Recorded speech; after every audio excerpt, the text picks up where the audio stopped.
नमस्कार मित्र हो. आजच्या या व्हिडिओमध्ये मी तुम्हाला अभ्यासाचे सोपे तंत्र आणि छोटे मंत्र यामध्ये काही 9 टिप्स देणार आहे, ज्याचा उपयोग करून तुम्ही 10वी आणि 12वीच्या बोर्डाच्या परीक्षेत 90%च्या वर मार्क मिळवल्याशिवाय राहणार नाही.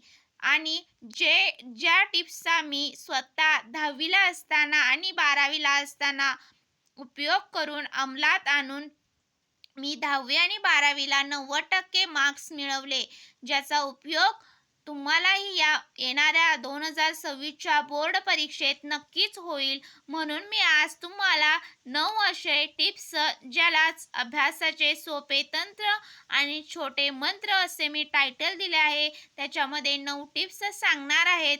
त्या तुम्ही जर तुमच्या या 2 महिन्यात राहिलेल्या बोर्डाच्या परीक्षेच्या आधी ज्या 2 महिने राहिलेले आहेत त्याच्यामध्ये अंमलात आणणार तर तुम्हाला नक्कीच 90% मार्क्स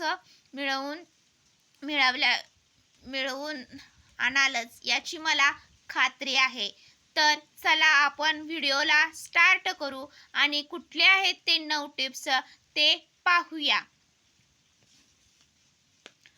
तर सर्वात आधी परीक्षेपूर्वीचे काही दिवस प्रत्येक दिवस हा महत्त्वाचा असतो. रिलॅक्स राहा आणि रिव्हिजन करा. 10वीच्या आणि 12वीच्या माझ्या मित्रमैत्रिणींनो, शाळेत होणाऱ्या प्रिलिम परीक्षा झाल्यावर तुम्हाला रोज शाळेत जावे लागणार नाही.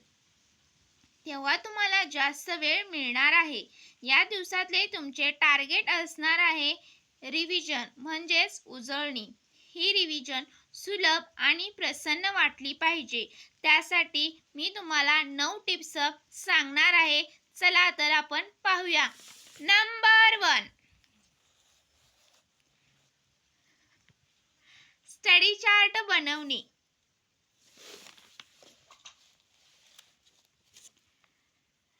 स्टडी चार्ट तयार करताना एक दिवस खास भूगोल, भूमिती, विज्ञानातील आकृती रेखाटण्यासाठी ठेवा. सरावाने ह्या आकृत्या तुम्हाला चांगल्या काढता येतील व परीक्षेमधील गुण वाढण्यास मदत होईल. आकृती रेखाटण्याबरोबर अक्षरांवर पण मेहनत घ्या. या 2 महिन्यात प्रत्येक आठवड्याचा एक असा स्टडी चार्ट बनवा. त्यामध्ये सोमवार ते शनिवार रोज किती तास व कोणत्या विषयाची प्रश्नपत्रिका सोडवायची आहे ते लिहा. उदाहरणार्थ सकाळी 8 ते 11 गणित इत्यादी.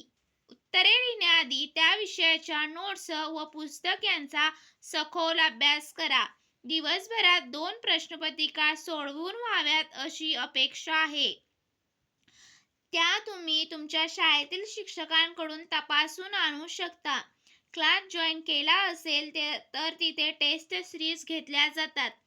चार्ट करताना हा वेळी त्यामध्ये धरा व ही 6 दिवसांची टाइम मॅनेजमेंट आई वडिलांच्या सहकार्याने करा व प्रत्यक्षात आणा.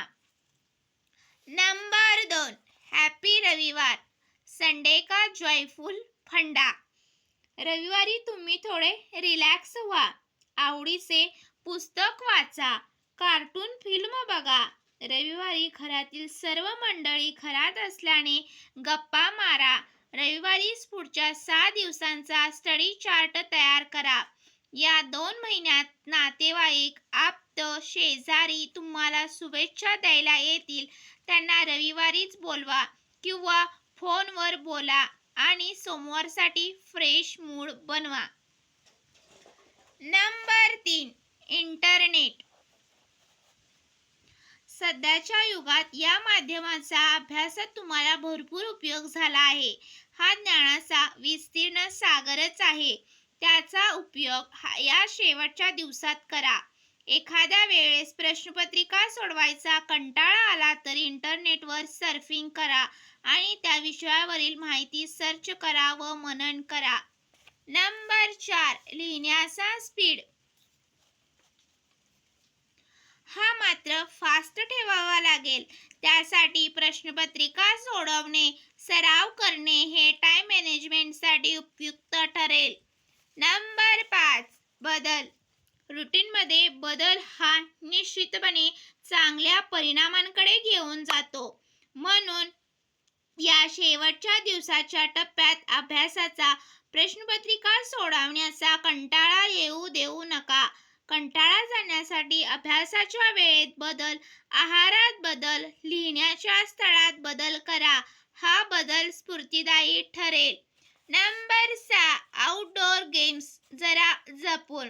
शेवटच्या या दिवसात तुमची शारीरिक तंदुरुस्ती किंवा आपण म्हणतो ना की हातीपायी धड असू द्या तसेच असावे हे योग्य.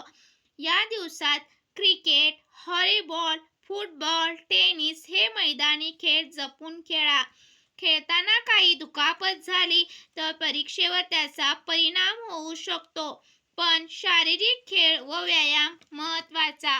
नंबर 7. योग्य आहार, योग्य व्यायाम, समतोल साधा. साधे, चविष्ट, घरगुती अन्न जेवण या दिवसात ठेवावे. सकाळी अगदी साधे, सोपे व्यायाम प्रकार करावेत. उदाहरणार्थ सूर्यनमस्कार, प्राणायाम. यामुळे मन प्रसन्न राहून रिव्हिजन नीट होईल. मनावर परीक्षेचे टेन्शन नको, पण जाणीव हवी. नंबर 8. अभ्यास ऐकणे. सध्या विविध विषयावरच्या सीडीज, कॅसेट्स उपलब्ध आहेत. ऐकण्याची सवय लावा. मनापासून ऐकलेले चांगल्या तऱ्हेने लिहून काढा. तुमच्या या परीक्षेच्या आधीच्या 2 महिन्यात पालकांचे आणि घरातील लहानथोर व्यक्तींचे सहकार्य अपेक्षित आहे आणि आम्हाला खात्री आहे की ते तुम्हाला मिळणारच. तेव्हा चला अभ्यास करा, प्रश्नपत्रिका सोडवा. आणि शेवटचा 9वा टिप्स आहे स्कोरिंग विषय. चांगले गुण देणारे म्हणजे स्कोरिंग करणाऱ्या विषयाचा अभ्यास कसून करणे आवश्यक आहे. भाषा विषयांसाठी म्हणी, वाक्यप्रचार, चांगले अर्थपूर्ण शब्द वापरून चांगले लेखनशैली आत्मसात करा. प्रसन्न आणि सुरक्षित राहा. नो टेन्शन, नो भीती. माहीत आहे ना की डर के आगे जीत है. अशा प्रकारे तुम्ही 9 टिप्स वापरून 10वी आणि 12वीच्या बोर्डाच्या परीक्षेत चांगलेच गुण मिळवाल अशी मी आशा करते. धन्यवाद. पुढील व्हिडिओसाठी व्हिडिओ नक्कीच येईल.